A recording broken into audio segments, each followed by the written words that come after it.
Didn't get your minimum deadly allowance of murder, madness, and mayhem?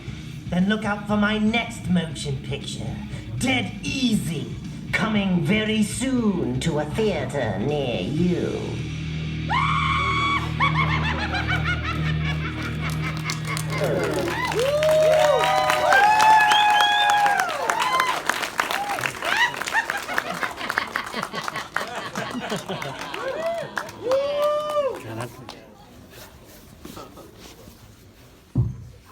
The Crypt people lied to us. There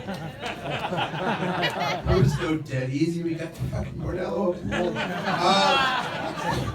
Hi everyone, thanks for sticking around. We got a Q&A coming up in a few minutes. I just got a few DVDs to give, Blu-rays to give away for some easy trivia, fairly easy trivia questions. So yeah, the next movie is Bordello with Blood. Does anybody remember the name of the third Tales from the Crypt movie? I saw your hand first. Ritual, correct. Come on down. You get Feast, unrated. These are all other movies that were shown for Screamfest screenings. For Bride of Reanimator, which I believe is the first one I did. No one cares. CCH Pounder, who played Irene. She was in another 90s supernatural devil kind of movie where biblical themes and possession and also a giant bat at the end. Does anybody remember that one? Tales from the Dark Side. No. Jurassic Park. No. Yes, sir. End of Days. End of Days, correct. One of my big faves. Come on down. Wait, what got you didn't want to feast? Oh, you took something else. All right. Well, you're still getting Bride of Reanimator. Wait, you got to bring that Demon Knight back. Who took that? Who took Demon Knight? Who's the first guy? Oh, you took it. Oh, all right. Well, it's signed. We were going to get signed by the other guys, but all right, you blew it. All right. Nope. You thieved. I told you getting Feast. Somebody else gets Feast, and they'll sign it. They'll sign Feast. Fuck you. Who's the band that played Hey Man, Nice Shot? Yes, sir. No, you had your phone out the whole movie. You, right there, white shirt. Yeah. Filter, correct. You win. Feast. Because the other guys stole your Demon Knight. Society from Brian Usna.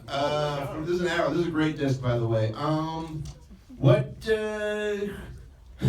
John Kassir played the Crypt Keeper in another movie in 1995. Does anybody know that one? It's not really horror, but it does have ghosts.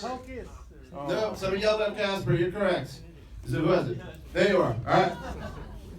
And for Hellraiser and Hellraiser 2, wait, who's the guy that gave me the drink ticket? Yeah, you win. Yeah, you give me a drink ticket. You want to win Blu-rays, give me a beer. All right, guys, let's get the Q&A going. That's what you're here for. Ladies and gentlemen, let's bring back John Kassir, the Crypt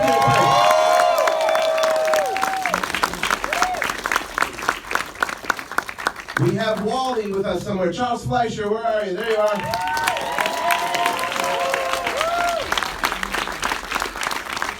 We have the screenwriter, Cyrus, Voris, and Reiff.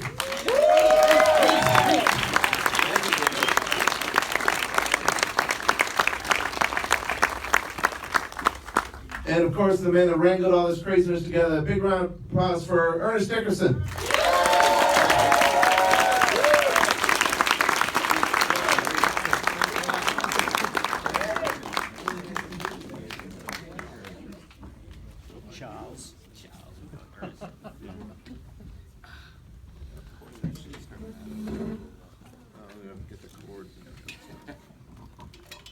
Hey, how about another hand for Ernest? He put this thing together.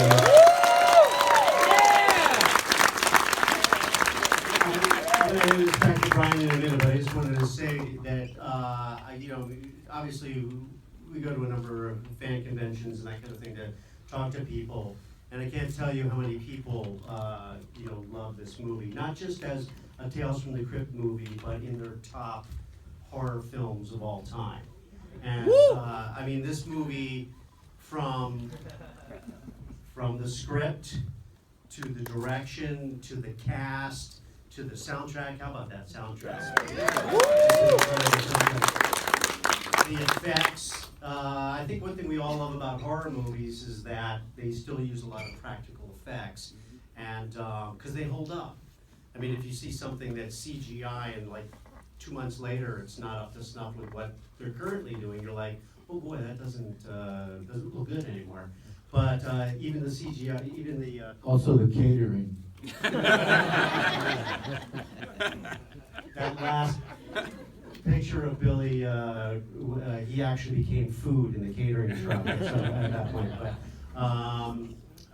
But those effects, you know, hold up. The CGI that you did do, it was really, you know, it was simple and like the effects from the hand and stuff like that. Todd Masters. They hold up really, really well. Yeah, those were John Van Vliet and Todd Masters did the makeup effects. Yeah, but pretty that was incredible. pretty much animation. That wasn't CGI. It's awesome. It's awesome. It's really good. It holds up, right? Yeah. Woo! Anyway, I just wanted to say that because I so often hear it, and I think you should hear it. There were no special effects. It was real. Don't buy into that. It was real. This is not real. Security. There is no security. Ethan and Cyrus, I want to start with you guys. Now, this was not written to be a Tales movie. Can you guys talk to us a little bit about the history of the script, where it started, and how it came to be a Tales movie?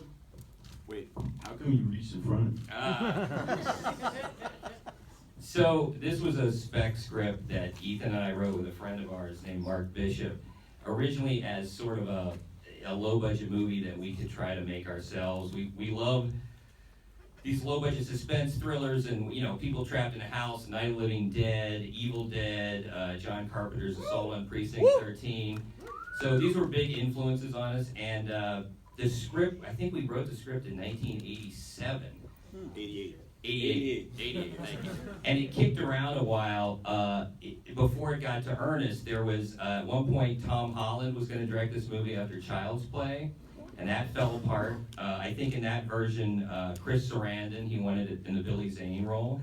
And then a few years later, Mary Lambert was going to direct this movie after Pet Sematary, and that fell apart. And then it got to Joel Silver and the Tales from the Crypt people. You want to tell them that?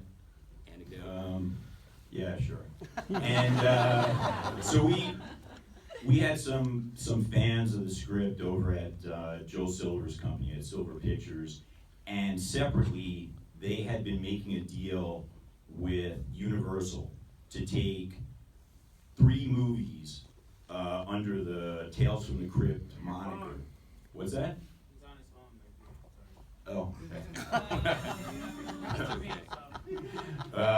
Good. We're talking. Checking the questions, though. Anyway, so they were going to make 3 Tales from the Crypt movies. Universal was making a deal with Tales from the Crypt to release them with a big, studio release, the way they ended up. And the #1 script was what became. Oh, well, actually, okay, so. Well, There's no reason. There were 3 scripts, and the last script they were negotiating to do actually was Tarantino's From Dusk Till Dawn. yeah. And then at the very last moment, what happened was, like, one of the first Tarantino movies got released, and the deal hadn't been signed in blood yet. And the deal didn't get signed because the Tarantino side wanted like 100 or 1,000 times what they were going to get before the movie got released. And so our script, Demon Knight with a K, had a lot of fans in the same office, and they sort of slipped it into the package because the expectation was that it was going to be the last one of the 3 movies, right? And they sent over the 3 scripts to Universal, and the Universal executives read them all, and they liked them, but they actually picked our script, even though it was the last one, the one everybody sort of didn't think that much of, and they wanted to make that one first, which what blew our minds and made us very happy. And then they got in touch with Ernest, I believe, and asked if we wanted to direct it. Yeah, I was in post on my second film. What was my second movie? Surviving the Game. I was in post on my second film, Surviving the Game. And Good response. a long time ago. And I was looking for my next film, and I was looking for a horror film, and somehow I found out about this. I had a meeting with the producers, and actually invited them over to the sound mix when I was mixing Surviving the Game so they could see that film, and I got the film.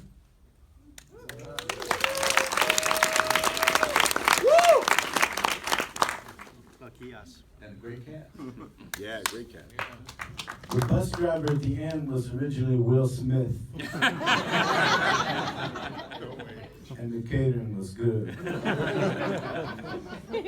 Charlie, I went down to the set one day. I mean, a lot of people always ask me, were you on the set, or blah, blah, blah, you know, for all the Tales from the Crypt stuff. Sometimes I was, sometimes I wasn't. I was always invited, but didn't always get a chance to do it. I was very busy on my own. But I did get a chance to come down and see Ernest directing these fools on this set. As I remember, and correct me if I'm wrong, because I'll let you tell the rest of the story, but when I came down, I was like, well, where are they shooting? They're going at Van Nuys Airport. I said, at Van Nuys Airport, it's got to be noisy, it's got to be busy. It was like, yeah, but Ernest wanted a 2-story set, and it couldn't fit on a sound stage, and you know, and so they got a hangar for him. Yeah, I just didn't want to be, I didn't think it would be productive to be shooting 40 nights out in the desert with the crew. Not much control, and just at the mercy of the elements. And I just wanted a situation where we could have maximum control and shoot regular hours, you know, during the day. And so we found this decommissioned hangar at Van Nuys Airport. And we built everything inside, worked with my production designer, Christian Wagner, who was also my designer on Surviving the Game. And everything was shot inside there, except for the opening sequence with the car chase. And actually the last scene when she gets on the bus, which was actually the first scene we ever shot. So, but it just gave us maximum control. We could also do the crucifixion scene on the same set. And I remember, yeah, we had, the only problem was like there were birds that were living up in the rafters. A lot of birds. And we tried everything to get rid of them. You know, we tried shooting off gunshots to scare them away. They didn't scare away. We tried an electronic thing to drive them away. So Then we screened the Hitchcock movie and they loved it. And so a lot of the sound, you know, the final sound stuff was to get rid of some of the birds because the birds were still there. Yeah. Tweeting. I just have a set story. Ethan and I went, we only went for one day, and I think you might have been shooting the Doughboy, the World War I What's up? And we met William Sadler, who plays Breaker, and he came up to us and he gave us what I think was sort of a backhanded compliment. He said, "You guys read too many comic books." So. Definitely. Yeah, the truth is, at the time, he did not say it in anything close to a complimentary fashion. But that's okay. Actually, we're talking about Sadler. I mean, talking about casting him and Billy Zane, because it's great to see. I've never seen Sadler as a hero, like this kind of action hero in another movie, really. Yeah. And Zane was just, you know. Yeah, he was really good. I really enjoyed him in you know, playing the bad guys that he did in Die Hard 2, and also with him in the movie that he did with Ice-T and Ice Cube. Trespass, which he was really good in that. And he was a lot of fun. He was really good. And Billy became available. I was surprised to find out that Billy didn't have any hair. You know, because I had seen him in that movie Dead Calm, and he played a really, really good bad guy. But Billy had a lot of fun with it. You could tell he had a ball. You know, some of his stuff was improvised, and some stuff we would just, you know, work out. That whole Doug Bow hung up. That was him. Playing on it. So. I got to go down one day, and I'll let you elaborate on this. They were shooting the scene where he's yelling up the stairs, you know, where he can't go through the ring. I think it was. He's stuck downstairs and he's screaming upstairs, and I think the other was it Bill supposed to be up the top or something? It wasn't there that day, whatever. But it was creepy because they had the demons, and the demons had like electronic, very similar to the Crypt Keeper, but they were remote control. They were controlled by remote control, and they had servos in there, so they were I guess they had to do a lot of looping on those scenes because they made a lot of those weird Yeah, they had kind of noises, you for know. the tails to move. Yeah, and they got these really thin, tall dancer type actors that had extended cloven hooves, and they built out the chest cavity so they even looked skinnier. They're like, Yeah, the walking on those leg extensions was really tough. They really had to. Yeah, the miners really had to train hard for that because it was tough to them, and it was really hard for them to walk up the stairs. The scene where they're up on the second level and you see them walking up in the background, I forgot how many takes we did of that. But they kept falling, or they get stuck on a step and couldn't move, but they hung in there. They really did. Oh, just to elaborate on the, and Ernest, I don't know if you remember this specifically, you told us this story about the Billy Zane being bald, which nobody knew at the time.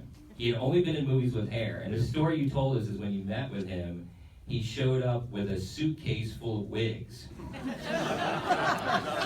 And he was like, which wig do you want me to use? I got this one, I got this one, I got this one. And I think you were the genius who thought, like, you know, you look pretty cool bald, Billy, and he's been bald like ever since. So we have Ernest to thank for Billy Zane. While we're talking about the actors, I just want to say, since we're, speaking for both of us, since we're none of the actors who are in the movie, so I don't feel there's any reason not to. One of the things I think that really elevates this film to the heights of the genre and makes people remember it, like you were saying, like it's one of their favorite horror films of all time, as opposed to just one of their favorite Crypt Keeper, stories.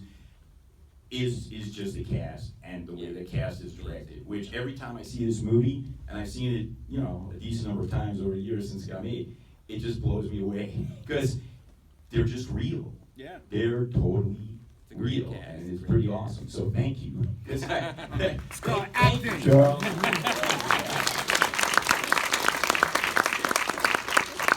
was a great cast. We had a lot of fun. I mean, it was a tough shoot, but we had fun every day.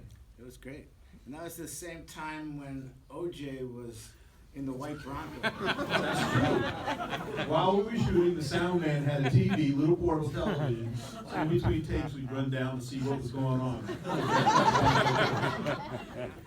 it's funny, I was shooting a movie called Monster Mash, and the same thing. They had a little TV set on the cameraman, on the cinematographer's camera. We watched the little teeny Bronco chase. A lot of people don't know this. I did a series with OJ for 6 years called First and 10, which was HBO's first series, which started a long relationship that I had with HBO. I played Zagreb Shkinuski. He was a Bulgarian field goal kicker that could kick 60-yard field goals. OJ was the general manager on the show, and Delta Burko and the team. She wanted a divorce settlement. She had caught her husband with a title. Is this a real show, It John? Are was you making this? HBO's first series. He went from first and 10 to 10 to 20. Exactly. In a white Bronco. But I love that cast. Great cast. Charles, since you're our cast representative here, Yes. had you known any of these? Because what I like about the movie is that you get the sense that these people knew each other and actually gave a shit about each other. And, Well, did you right know- after I was born, I sought them out, There.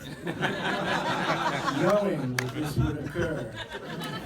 But I was foolhardy until the film came out and commented on the remarkable camaraderie. I did not, but I became really good friends with Billy, and still to this day. You hear Billy? I guess he's not that good.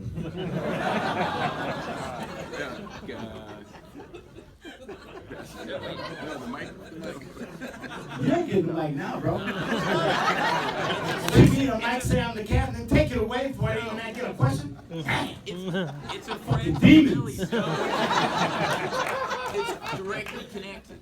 I'm a friend of the actor. Really, I am. The thing is, Cy and I, the night, the movie. Cy and I? Yeah. It is. And some say that that's us. But the night the movie was released, we went out and we visited a bunch of theaters in town.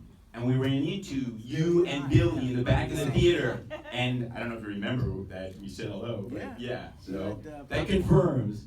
You had popcorn. It confirms his friends. It confirms you were friends with Billy Zane. Feel like I need confirmation. Next person to confirm my statement, and you, sir, can you cross your legs, uncross them? You weren't short pants. I gotta tell you, what I've seen is the real demon. Security. Security's man, crazy, gross photo. It's wrong, bro. Keep things together. Eliminates chicken for tonight. A lot of people don't know this, but Charlie goes to every single showing of any movie that he's in. So if you go into the back of the theater where Charlie's in the movie, he'll be sitting in the back with popcorn on his shoe. John, while you got the mic, how did you develop the voice of the Crypt Keeper originally? Went down to Kevin Yeager's studio. I had been doing some of the other shows. I had worked on First and 10, and then I had worked on Dream On, which is another series for HBO. So you remember a little bit, but a lot of people don't know this, but I had won Star Search as a stand-up comic, back in 1980. And I had actually been doing an off-Broadway show about stand-up comics. I actually hadn't worked as a stand-up comic. And so when they get three guys naked from the waist down, boy, did you really? Incredible. You were exactly with Scott Bakula, and it was think Dreamgirls, but with stand-up comics. You know, it was a musical with three stand-up comics, and it was a big hit off Broadway, and pretty much launched my career. And these guys came up to me and said, "Hey, we got this new show, Star Search, and we want you to be on it." I go, "Well, what is a singer?" They're like, "No, as a comic." I go, "You know, I'm not really a comic." They go, "Well, you can win $100,000. They go, "Fuck, have you seen my act?" Working on it tomorrow. And I went on and won. I beat Rosie O'Donnell in the semifinals. And I beat Sinbad in the finals. And I won $100,000 as a stand-up comic. But I had no act. So, and Charlie will tell you, because he had no act too. And the two of us would do stand-up late. They would always put us on like at midnight or 2 in the morning, right? Well, I we were the consider weird I guys. did have an act. Say whatever you want, bro. I knew that would put a fire under his ass. But security. So I started doing a bunch of voices and characters in my act. You know, I based my act on a guy who was addicted to television. And, you know, I would do like The Wizard of Oz in 2.5 minutes and stuff like that.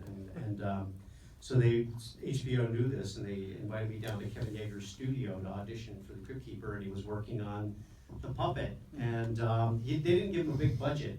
If you watch the first season or two, the puppet's mouth barely moves. So I had to talk slower and more honestly those episodes. Like that, because it didn't work. But if in this one, and I created the voice based on what I saw. But if you notice in this, correct me if I'm wrong, but mostly Bob Zemeckis had been working with a lot of that kind of blue screen, with the blue hood on the actor, and then they superimposed the face of the Crypt Keeper on the actor. That was Gil Adler who directed that stuff. Gil. Yeah. Gil Adler, who was showrunner for the series and director, he directed Bordello of Blood, and big producer, produced Superman Returns. Is that the one that yeah. And Valkyrie and that kind of thing. And Gil is actually wanted to be here, but he's in Vancouver. Yeah. And great guy, really great guy, and a great producer and a good writer, and directed one of my favorite episodes of Tales from the Crypt, Death of Some Salesman. Woo! Tim Curry playing all three roles, just incredible. But that was the first time they tried doing something like that. I don't think they were in love with it. It worked, but the way the Crypt Keeper was like, it was a little weird. But it was kind of cool. And it was kind of a coup to get John Larroquette in there, and all that stuff was a lot of fun. I thought that this movie, just really is a great movie in every way that you look at it, in terms of it being a film and a horror film and great action in it and great actors and the whole thing. I mean, and more props to Ernest for that. And but I know that the people from Tales from the Crypt were really proud of it. Bordello of Blood, I think, was more of almost like an extended episode of Tales from the Crypt, so it was successful in that way. You get a lot of reaction from people who love Demon Knight. They're not real into Bordello of Blood. Rituals was originally what he was talking about, Big Easy, when the Crypt Keeper was talking about that. It was supposed to be a voodoo themed story based on a comic book story. Hey, nobody walks out on me. No, you go. Go ahead. Gotta pee. I'm a huge fan, so I'm definitely saying. Aw, thank you. That's really sweet. No, you go pee. You get my best story, but that's okay. Charlie, you can go pee. I just want to thank, they're going to, I think, stick around, but I do have to go to a screening of Future Time over the Penumbra. But I want to thank everybody for being a fan, and the Reiff, and the Spring and Thomas Edison, and electricity, and the final spirit that allows all of us to be frightened in a house with lights and think about what could come from the spirit of human beings. God bless you all. Take a jump. Charles, question.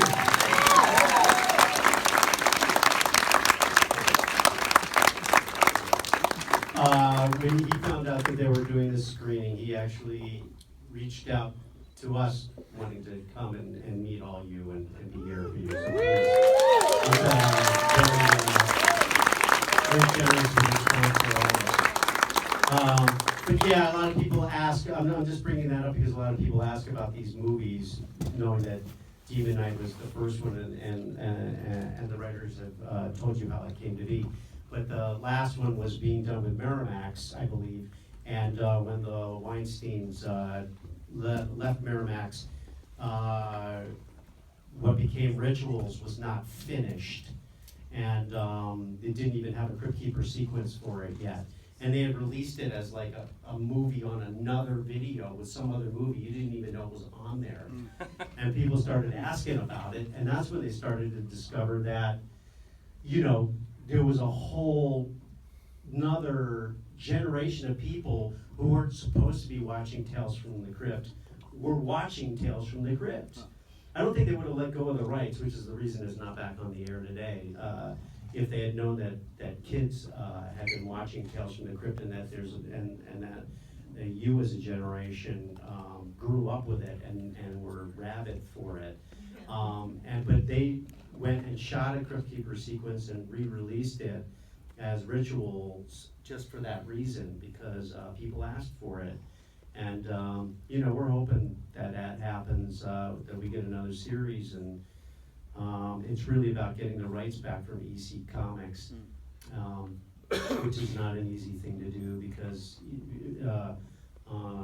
Bill Gaines is no longer alive and his family has it. Of course, people, I'll get you to say it, have a tendency to think of it as an annuity instead of a legacy, and it's that family's legacy, and hopefully they'll pick the right people to do it. Us! And Ernest will get another film to do, and you guys will write another movie, because we could use another one of those, that's for sure. The MPAA was notoriously tough on horror, especially in the 90s, but this was pretty gory and goopy for that period. Do you remember any of your battles with them, if you even had any? Not really. Not with the motion picture. Not with the Academy. Some of the battles happened while we were shooting. The original idea for Cordelia's demon, since everybody's supposed to become a demon based on what their little weakness is, and being a prostitute. And, so we actually designed, we built models for it and everything, that actually she was supposed to have a mouth that opened up with teeth like that. It was a vagina dentalis. And it was supposed to, the tongue was supposed to come out and wrap around his head and pull him in. But one of the executive producer's wives saw the plan. And she said, there's no way this is going in this movie. No. And so we had to go with a more traditional, kind of a demon. You know, the best thing I could do was, have him shoot her in the back of the head with the eyes going out, and then blow up the eyes. That was the best we could do. But That was good. That was a great second choice. Yeah, I would have liked to have done my original idea. Oh, yeah. That's awesome. Love that. So that's very Tales from the So that was the main thing. There's not really a lot of blood in the film.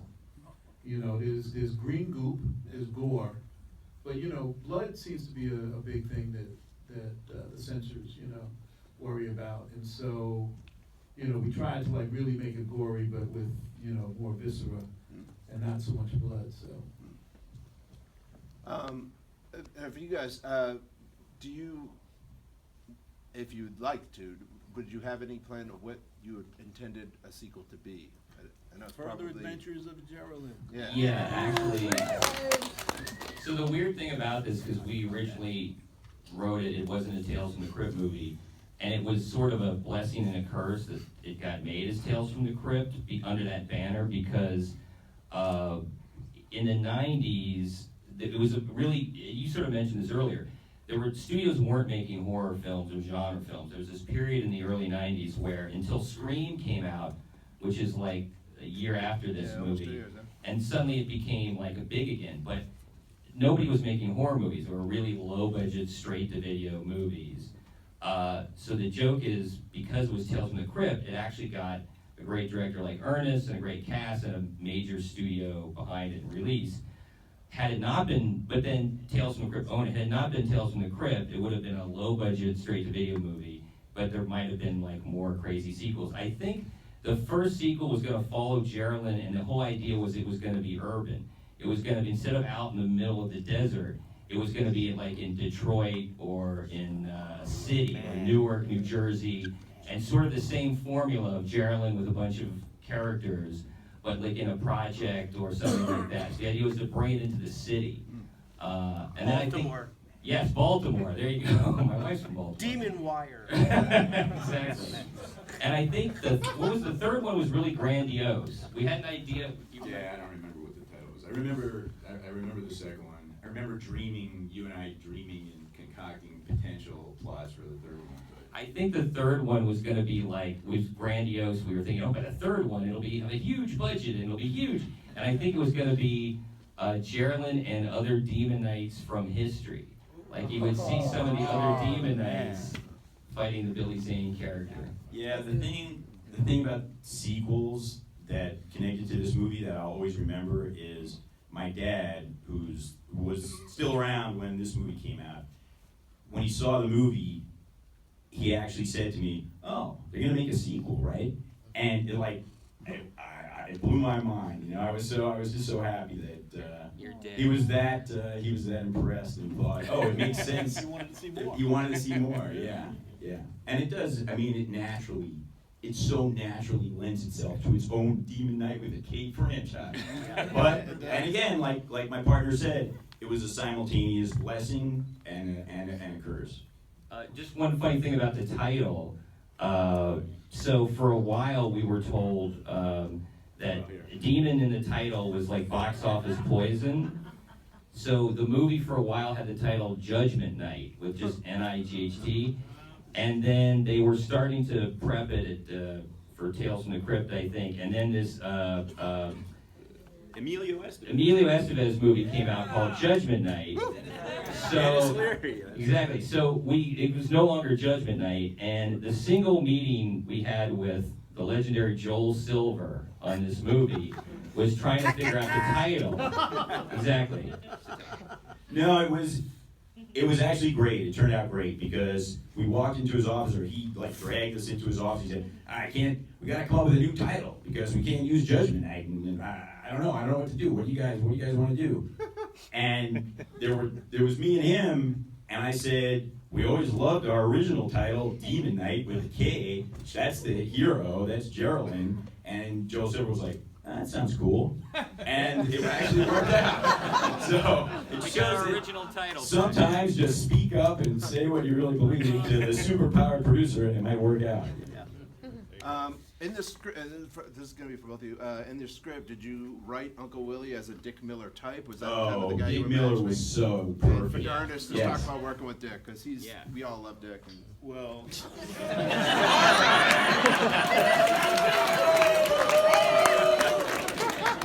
step right into that one.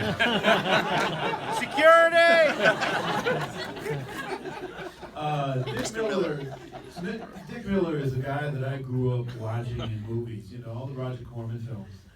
And to see that he was available and that he wanted to do it, I was so happy to work with him and just to be with him. And actually, he's going to be 90 in December. Wow. And he's still kicking. He's still kicking. And I think we're going to go see him on his birthday. But it was just great to work with him. You know, a piece of cinema history. And it's always funny to look at some of the old Roger Corman films, like The Man with the X-Ray Eyes, and see Dick Miller in there as a young 20-something, 30-something guy. Yeah. But he was just great to work with. You know, I'm honored. oh, here. You know what I love about you know what I love about him as well is the one thing that and you guys were talking about, you know, that Tales from the Crypt was a great franchise for these kind of movies, especially then, because the Crypt Keeper was always kind of like the ride to the top of the roller coaster before it dropped you off. He was meant specifically to let you know that this was supposed to be fun, you know, and tongue in cheek, and he's that kind of actor where you believe everything he does, but there is a certain, I don't know, twinkle in his eye or something that makes you kind of like get the humor behind it too. And that's why, and I think that was true of all those actors. I think you did amazing. Did you do all the casting yourself? As much of as possible? Yeah. Because I forget who else was a possibility, but I selected Billy. Sadler was somebody who was available. We were trying to find somebody who could play a good guy that you would think would wind up being the hero. You think he would be the real Demon Knight. I had a campaign for Geraldine. I had just seen Menace to Society, and I knew Jada, but when I saw her in Menace to Society, I said, "Oh wow, that's what I got to get for Geraldine." And I had to convince Joel, and you know, he wanted somebody else, and I just kept pushing for Jada, and then she went in and met him, and I think he fell in love with her. So you know, it worked out pretty good. Actually, it's funny, a few years ago, we were working on a television show with a young African-American woman writer, who actually is a playwright from New York, and we were at lunch, and somehow horror movies came up. And people were talking about what their favorite horror movie was. And she said her favorite horror movie was Demon Knight.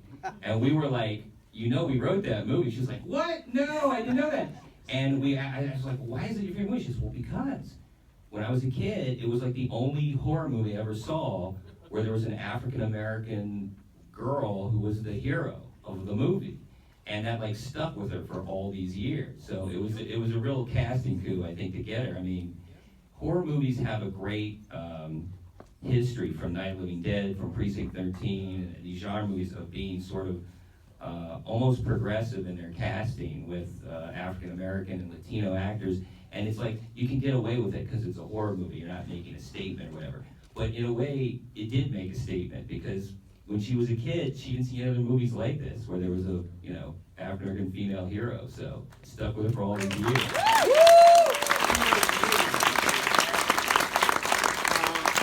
have time for a few questions. Yeah, this guy.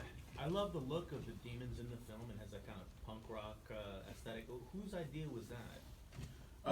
That was worked out, Todd Masters, myself, because the original idea was that the demons were going to look more like the people they used to be. And then, because I think for budgetary reasons, there was a draft where the demons were just like guys in suits with dark glasses. dark glasses. And that was when I came on board. And then, we wanted to go with something, that was creepier and eerier. And so, a lot has to be given to Todd Masters because he came up with a lot of the stuff. We sat down, we just worked a lot of the stuff out. And then, we put I was kind of surprised when, I love Lord of the Rings. But I think Peter saw my movie several times. The orcs, that's right. Because they look like orcs. My name is Roy from Detroit. Hey, Roy from Detroit. Question for Ernest. Besides this great diet of great TV stuff that you've been doing, how are features making their way to you? Well, I've written a couple that we're trying to get made, and it's just harder to get features made nowadays. Right. Television seems to be taking the place of cinema in so many ways. Indie, especially. In terms of storytelling and being able to like really stretch where the medium is going. So trying to do some of those as well. But always trying to find the right script for a film though. So I mean, as a writer, are studios coming to you, or production companies with scripts coming to you? Well, right now, stuff that I'm trying to originate myself. My wife and I have written a couple of screenplays, a couple of horror films, a couple of science fiction films that we're trying to get made. Great. Very impressive work, man. Thank you. Since this was a script that originally wasn't the Tales from the Crypt script, was there like a lot of initial meetings about how much the Crypt Keeper was going to be in it? Was there ever like how much were there much changes to the role that the Crypt Keeper played? No, he always was the bookends. He was always introduced and then finished up at the end. He was never supposed to be part of the narrative. Being the Tales from the Crypt fan, is there any episodes that stick out to you that is one of your favorites? Because my favorite is Demon Night, obviously, but is there any favorites that you like in the episode? None that I can think of. 93 to choose from, but if you haven't watched all of it. How long was it on the air? 7 seasons. 7 seasons. Woo!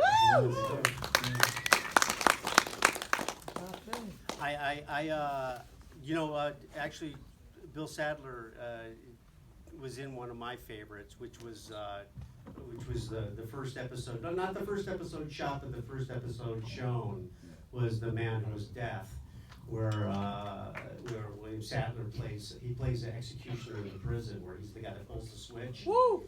And Walter Hill directed it, and he had Ry Cooder do the music, and he kind of talks to the camera. And he talks about it's an ugly job, but somebody's got to do it, kind of thing. And he had a style to it, and of course they abolished the death penalty. So he goes about being a vigilante, frying bad guys in their hot tubs and stuff like that, And of course The Man Who Was Death, yes. Is that how they Wish I got had him? said that.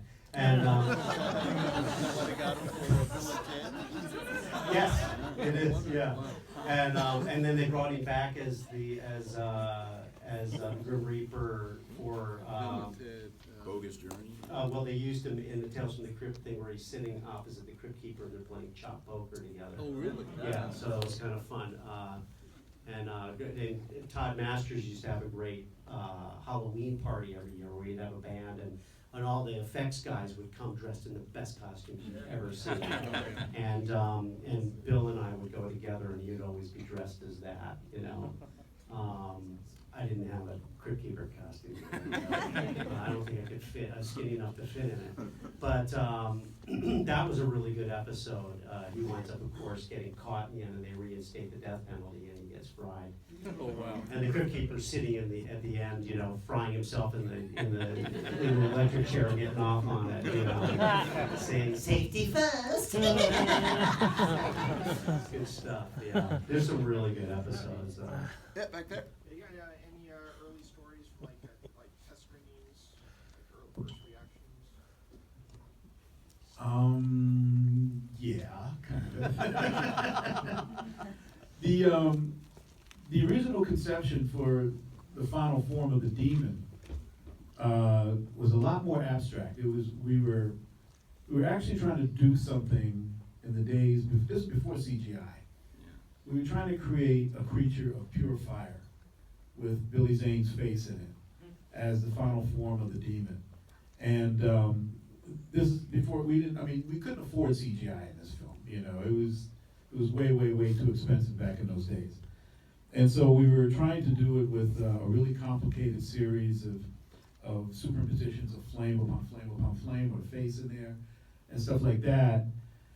And it hurt the ending in that the audience, it was such a non-human type of thing, the audience couldn't really identify with it. They loved the movie up until then. And the audience just couldn't identify with this abstract, weird-looking thing.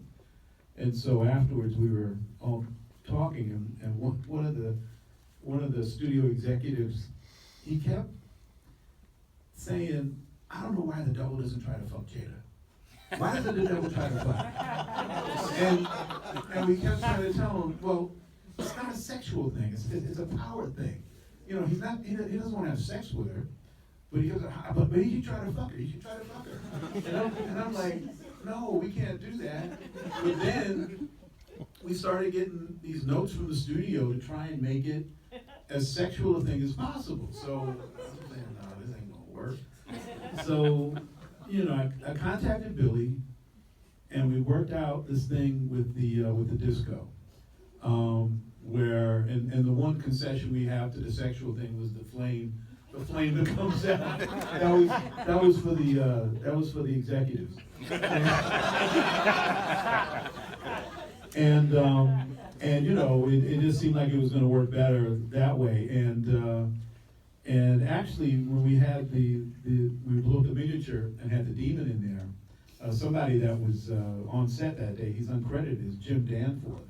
Anybody that knows visual effects history would know Jim Danforth, one of the great stop motion artists, visual effects artists in cinema history, behind Ray Harryhausen.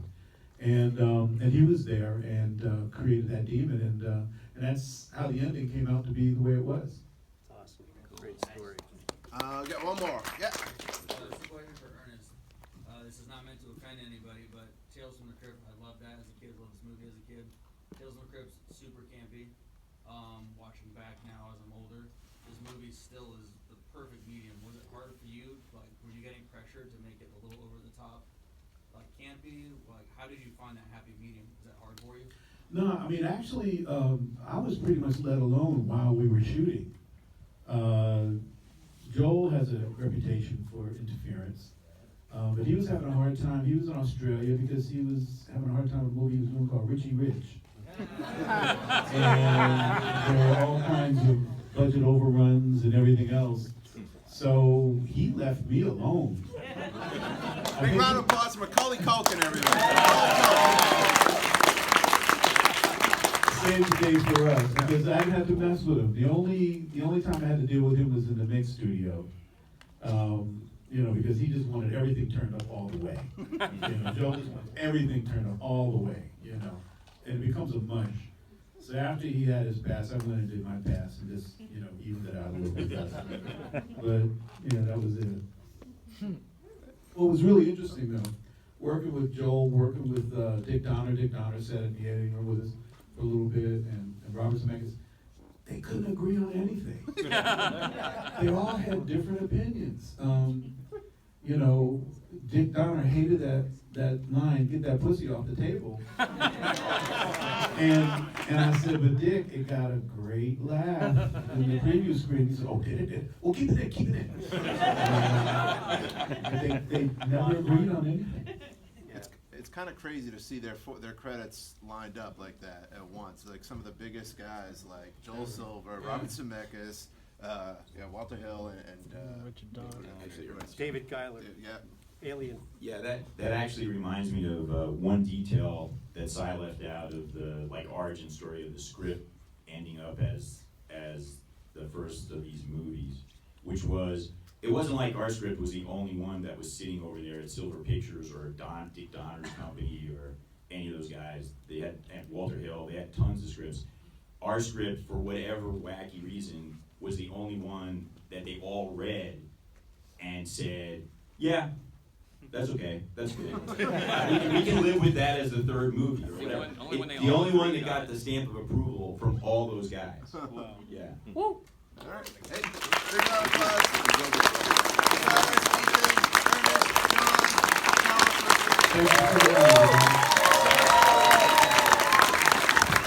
Shalom creeps, so be careful what you ask for. You may get it. Just shout out to our friend Scott Wilson who came out here to say hi to everybody today. It's Walking Dead. And guys, please, we have another show coming in, so if you could just take your trash with you to help them keep the theater out. That'd be super awesome. We really appreciate it. Thank you. We'll be announcing the next Screamfest screening soon. And you guys saw the trailer for that awesome looking zombie movie. The festival's coming up soon, so keep an eye on the page for all the. Thank you.